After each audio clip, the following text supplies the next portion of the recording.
Welcome one, welcome all. I am Grey Goose, and today I want to go over the 3 go-to gold generation items that we will be seeing in Season 4. Please note that all this is still just on the PvE and may be subject to change before going onto the live servers, especially icons and names of these items. Now, in Season 3, we had 3 main support items. We had the Philosopher's Stone, which gave you a nice amount of health and mana regeneration, in addition to the 5 gold per 10-second passive. Then there was the Ruby Sightstone with a whopping 360 health and free wards. It was basically a must-have on every support in the game. Finally, there was Cage's Lucky Pick, which was rather a situational item with its 25 ability power and 5 additional gold every 10 seconds. It was more a thing for AP heavy supports like Annie and Zyra that were doing well in lane. Now, in Season 4, we will have 3 main build paths for support items. We will have the Talisman of Ascension, Frost Queen's Claim, and Face of the Mountain. Note that you are limited to one of these items for the game. Of course, you can sell your item and pick up a different one, but generally you cannot have 2 of these. They are mutually exclusive. However, Avarice Blade you will always be able to pick up Avarice Blade throughout the entire game, in addition to these. Now, all 3 of these items will have similar build paths. They'll have a step 1 at the cost of 365 gold, a first upgrade at 850 total gold, and then the second upgrade at 2000 total gold. Now, going into the first one, the Talisman of Ascension will start off by building the Ancient Coin. It'll give you a tiny amount of health and mana regeneration and a passive called Favor that will grant you 2 gold each time a nearby enemy minion dies that you didn't kill. Meaning you will sit in lane and watch the enemy minions die, and you'll get passive gold for that. Cool, I'll take it.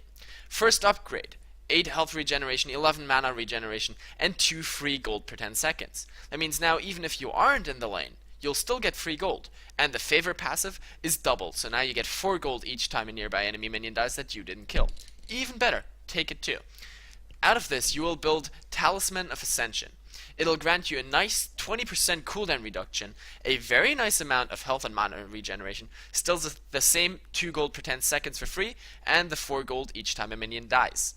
Now, finally, there's also an active that actually doesn't have a name right now, and it's the same functionality as Shirelia's Reverie has in the live patch. So it grants nearby allies 40% movement speed for 3 seconds, with a 60-second cooldown. As I mentioned, this whole thing will cost you 2,000 gold. Now we will look at the second build path, Frost Queen's Claim. That one will start off by building Spell Thief's Edge.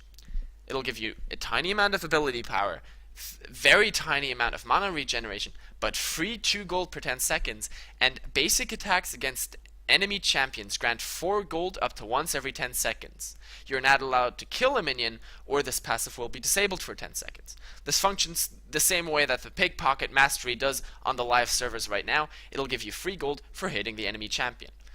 Then, out of this, you will build Frostfang. It doubles your ability power, doubles the mana regeneration, doubles the free gold per 10 seconds to 4, and also doubles the gold on the Tribute passive. However, on this passive, now spells are included as well, and it triggers individually for each enemy champion.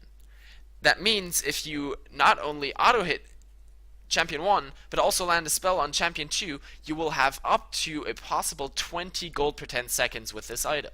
Only costs you 850 gold. Now out of this then, the next upgrade will be Frost Queen's Claim. It'll give you a very nice 50 ability power, a decent 10 mana regeneration, free 4 gold per 10 seconds, still the same 8 gold for each attack and spell against an enemy champion up to once every 10 seconds, and an active called Arctic Embrace. It's basically the same as the Shard of True Ice on the live servers right now, but it's castable on enemy champions, which makes it a really, really powerful item. Also costs a total of 2,000 gold.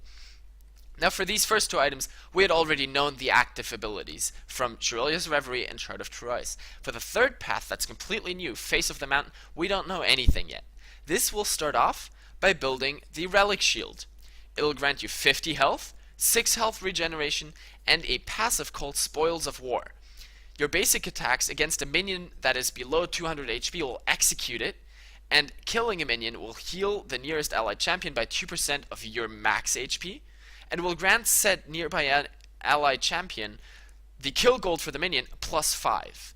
Of course, this requires a nearby allied champion, and you will have a maximum of 2 charges, one of them recharging every 30 seconds. Out of this, then, you will build Targon's Brace. It'll upgrade to 175 health and a very nice 12 health regeneration. Spoils of War, still the same passive, but now it'll grant the nearest allied champion the kill gold for the minion plus 10, and then has a total of 4 charges, so even more. Charges, by the way, will be indicated by green little orbs flying around your character model. Out of this, you will build Face of the Mountain. This item will grant you a whopping 375 health, 25 health regeneration, and 10% cooldown reduction. This is really strong. The Spoils of War passive will still be the same as Targon's Brace, meaning kill gold plus 10, heals allied champions by 2%, and all of this triggers when you hit an enemy minion that's below 200 HP. You can have up to 4 charges, one of which regenerates every 30 seconds. Now you also have an active called Deadly Phalanx. This will consume 20% of your current HP to shield a target ally for 10% of your maximum HP for 4 seconds. And then there's a second part to this as well. After 4 seconds, this target will explode for 10% of your max HP in an area. That means if you're really, really tanky, this will be an incredibly powerful active. It'll shield an ally for 10% of your max HP, which will be a lot, and then makes him deal damage after 4 seconds around him for 10% of your max HP, which will also be a lot. Of course, it'll get more the more HP you have. However, this consumes 20% of your current HP, so you want to be rather low when using this, or you sacrifice a rather large amount of health. Now, which one do you get is in the end the main question you have to ask yourself. Each of these items fulfills a certain role. The Talisman of Ascension will be for a sustain lane. It'll give you a little bit of free gold per 10 seconds, and then semi-free gold if you're sitting next to the enemy minions that are dying. It is aimed, with its 20% cooldown reduction, mainly towards the utility-heavy supports that want their stuns up, that want their heals up, and help out with that. Janna wants her Tornado, Nami wants her Acro Prison. It's for champions that want to sit in lane and farm. Of course, towards the late game, you also have the movement speed active that will help your team engage or disengage or get where you need to be. Next up is Face of the Mountain. It will make you a brick in the early laning phase. And towards the late game, if you upgrade it, 375 HP and 25 health per 5 seconds for 2000 gold is huge. It'll make you really, really good in lane. It'll have basically as much HP as Spirit of the Ancient Golem on the current live patch. So that's great. Then the active is really powerful for saving someone, for helping someone engage. Anywhere where a shield is useful, and then it'll still deal damage around that person if he is still in the fray. The passive will also heal the nearest allied character for 2% of your max HP when you kill a minion. This is one of the deficits that many tanky supports have. They don't have any sustain abilities, and this will help you heal up your AD carry for free in addition to his own lifesteal. The cooldown reduction, 10%, will be very nice for engage abilities, for example, the Death Sentence or the Solar Flare. You want those up as often as possible. That's going to help out with that. The problem with this item is that the gold per 10 varies wildly. It can be anywhere from 0 to over 300. To over 300 in like 5 to 6 minutes. Not gold per 10. Now, for this, you're going to need a nice amount of communication between the support and the AD carry, which minions the support will execute, which minions the AD carry last hits.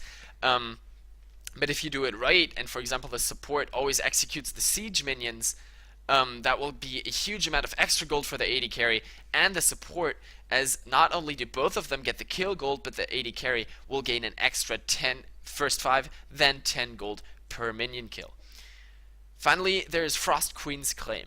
It'll be the item for a poke lane where you want early AP and a lot of AP damage also towards the mid and late game, but it has very little mana regeneration. It'll be able to go up to 20 gold per 10 seconds if you execute your harassing rate. So if you get basically auto attacks or spells in on up to 2 enemy champions every 10 seconds, that's a huge amount of gold for you. Of course, it's going to be very, very hard to keep that up, but it's possible. Finally, you have a slow active with that Arctic Embrace. Very nice for engaging, disengaging, stopping people from running. Anything you can think of. So in the end, the question you have to ask yourself at the beginning of the game is, what is your role in this game? Are you the sustain support that needs utility? Are you there to be a tank in the fray? Or are you supposed to be first pokey and then an AP threat? And depending on this, you can choose your item. So champions that I think will be using the Talisman of Ascension would be Nami or Janna. A lot of utility, they want their spells up, they want to be there to help their AD carry, and peel. Next, Face of the Mountain, very good on champions like Thresh and Leona. Even better than Thresh than Leona, because of course to execute this minion you have to be auto-attacking them. Leona is melee, so she opens herself up to a lot of counter-harass if she does go for those CS. Thresh able to do that from a distance, beautiful. Makes him tanky. He's already very tanky. This will make him an absolute beast. Finally, Frost Queen's Claim, similar to KG's lucky pick right now, will be an item mainly for the AP support. So Zyra and Annie gonna love that. Fiddlesticks as well. And it's this efficient early AP and a lot of gold per 10 will really open up a lot of opportunities for new ability power supports to be back in the game. Morgana, Orianna, Victor, just to name a couple of them. Really looking forward to Season 4, and I hope that this video helped you a little bit. If it did help you or you liked it, please subscribe, hit the like button. I'll be very thankful for any feedback as well.